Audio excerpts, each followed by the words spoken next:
Hi, my name is Sarah Hanani binti Abdul Rahim. Okay, so for this assignment, our group has chosen to discuss about the industry of sports and also the organization of Football Association of Malaysia, which is also known as FAM. So I will bring this discussion to the sports industry first. Okay, so what is sports industry? Sports industry actually refers to a group of business that produce the sports goods and also services with the goals of profit. So it is actually a very wide industry where it ranges from the right owners, which is the athletes, the clubs, the federation, to the broadcasters, advertisers, investors, and many more. Sports are popular in Malaysia for both participants and also spectators. Actually, in Malaysia, one of the famous sports is football.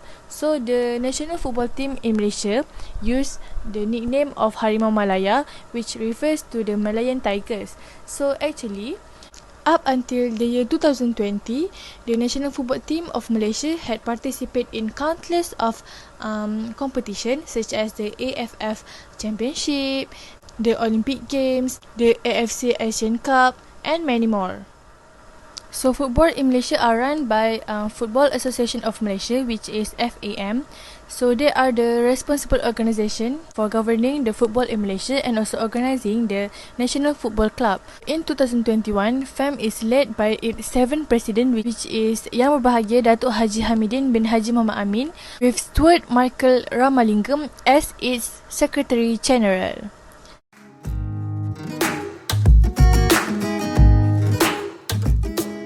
The current and emerging issue in the football industry is unpaid salary of the football players. In this issue, the clubs are failed to pay for their players' salaries.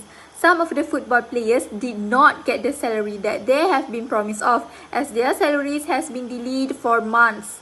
The Malaysian Football Association (FAM) revealed that 262 lawsuits involving pay claims had been lodged by the coaches and players against the teams. Only those numbers of claims handled by the FAM status and disciplinary panels are included. The number would be almost likely higher than what has been revealed. Moreover, Mr. Stuart, who is FAM Secretary General, also stated that the total number of 262 cases are the highest number of cases in Asia which involving pay claims.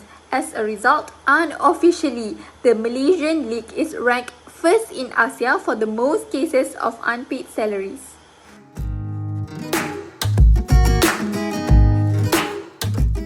Okay, so now I will explain about the public relation. So public relation can be defined as a strategic communication mechanism used by businesses, individuals and also organizations to develop mutual benefit of connection with the general public. So it always focuses on building a relationship that benefit both the organization and also the public.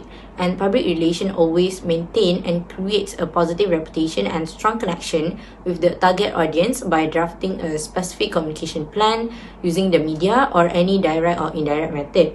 So it is one of the methods used by an organization in order for them to maintain the services, products or credibility in obtaining the recognition and support from other organizations and also their client. So it can be called as a way which a link between the organization and the people together. So the public relation plays an important role in an organization to maintain their performance and relationship with the clients and also the people. Okay, public relation always have important role in an organization. So the first role of public relation is as a communication facilitator. So communication is one of the important roles to an effective public relation. Since the public relation executive will manage the communication with the press of their clients that include both responding and also contacting those press. So as a communication facilitator, public relation always maintain two ways of communication to make sure that the communication is effective to both parties that are involved. So this can be seen when the press decided to do an interview or ask for a clarification for some issues to the press. So it will be handled and organized by the public relation department to set it up. So it is very crucial to communicate between two parties to make sure that everyone that communicate, especially the organization, the press, and also the public, have a mutual understanding on the same topic. So that is why we need two-way communication to have effective and better communication. Okay, next, the second role of public relation is to protect the company from a threat to its reputation by applying the crisis communication. So, crisis communication can be defined as recognizing and controlling the risks associated with the media relation and company's activities, crisis preparation, and other activities that serve to prevent the issues from escalating and always assure effective action during a crisis.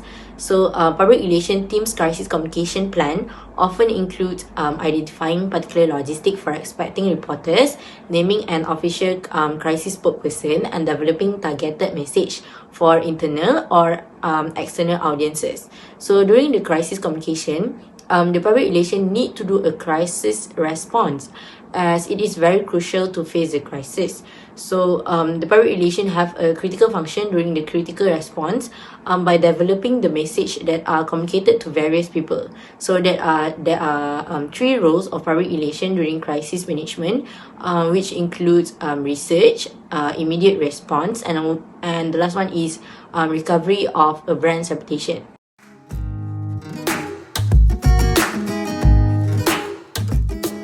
So Bismillahirrahmanirrahim. Assalamualaikum warahmatullahi wabarakatuh. My name is Khairul Zambi Abdul Jalil, and I will discuss on who is the spokesperson or the public relation in charge for FAM.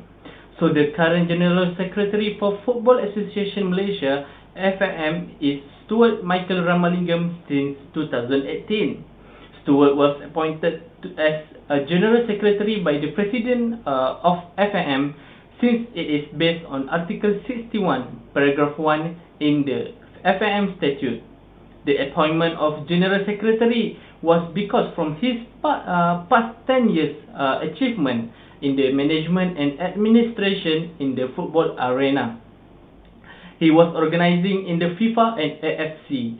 His first career was started when becoming professionalization consultant, which responsible to provide consultation to FIFA partners when they creating new leagues and planning for the FIFA administration's education program, such as Futuro 3.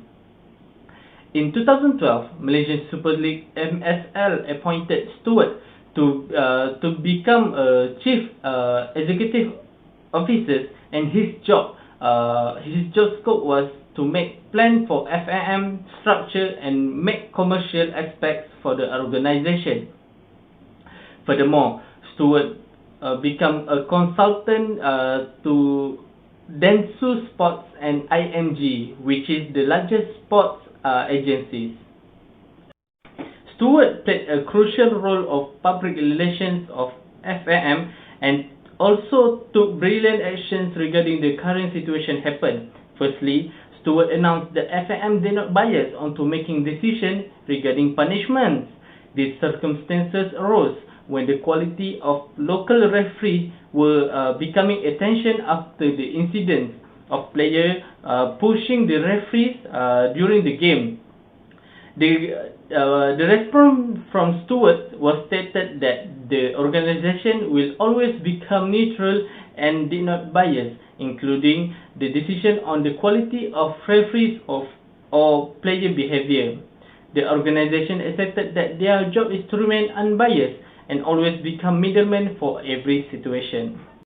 In addition, Stuart Ramalingam also spoke out about the racism issues that happen in the football arena. This is because there are several players and management of the team that have African ethnic become victim of racist swearing from the opposition supporters.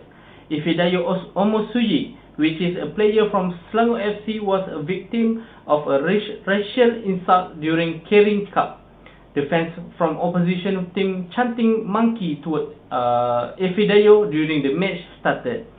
Stuart Ramalingam stated that football organization will not take the racism as a minor issue because it will affect the mental and performance of players at the field.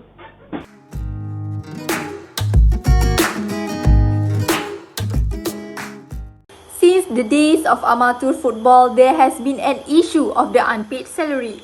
The issue of unpaid salary to the football players happened because of several causes. The first cause is there are many teams that tend to overspend in their attempt to win championships. The next cause is there is possibility of misappropriation of the association funds. This is because there is the issue where the police players threaten to file a complaint with the Malaysian Anti-Corruption Commission (MACC). There are several examples of other cases of unpaid salary for the Malaysian football players. The first example of the case is that involving unpaid salary issue is the case of Safi Salih, a striker for Perlis who has resigned after claiming not being paid for the past 2 months.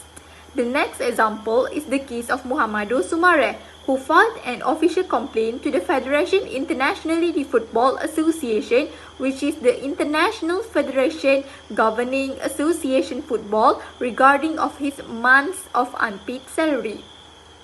Other than that, there is also a case where the players from Sabah have stopped training in protest over not being paid for their salaries. According to the reports, the salary of Sabah players and administrators have not been paid for the 3 months. Some impact of these issues are, firstly, this issue will affect the Malaysia's league, M-League, ability to progress to a higher level. The next impact of this issue is layoff of players. This clearly shows that the issue of unpaid salary to the football players give bad impact to the team themselves and the sport industries as a whole.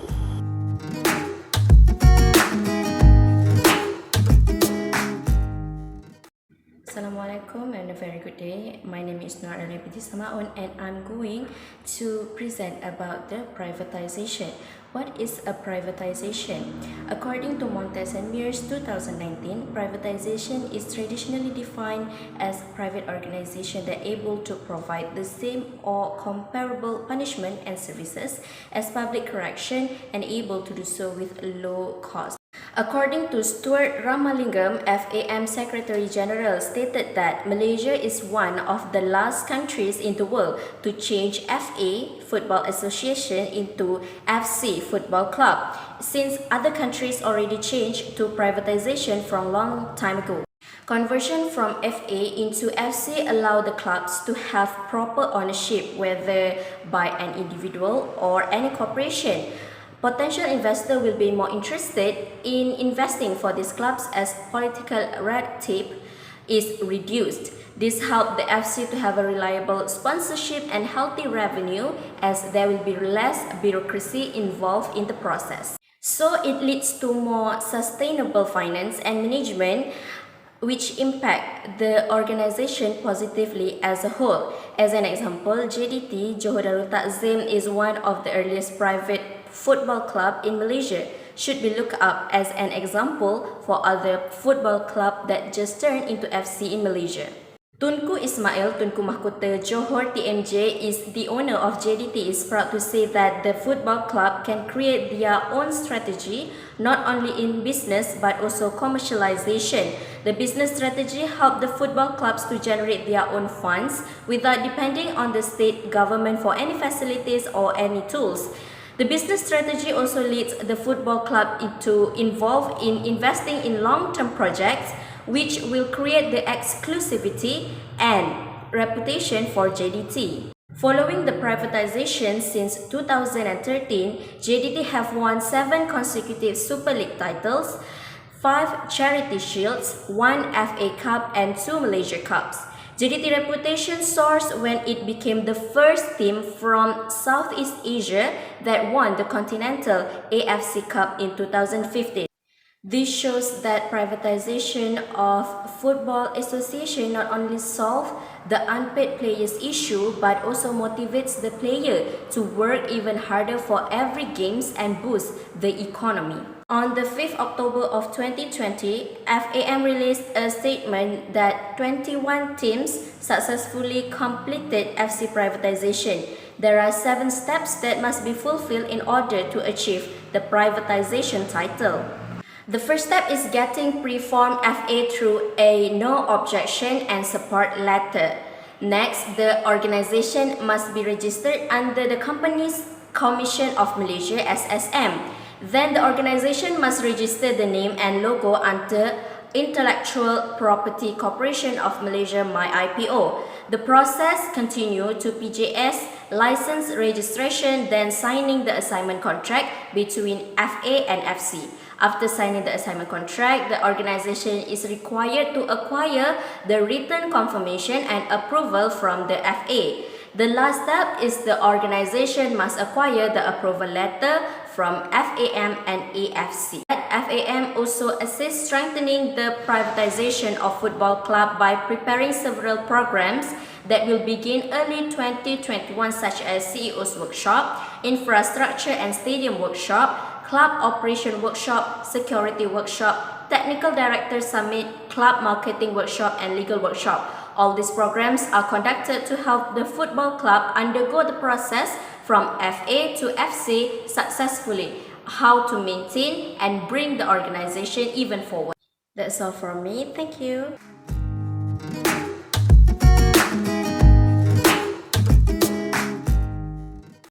In conclusion, it could be argued that public relations plays a huge role in maintaining a good reputation of an organization.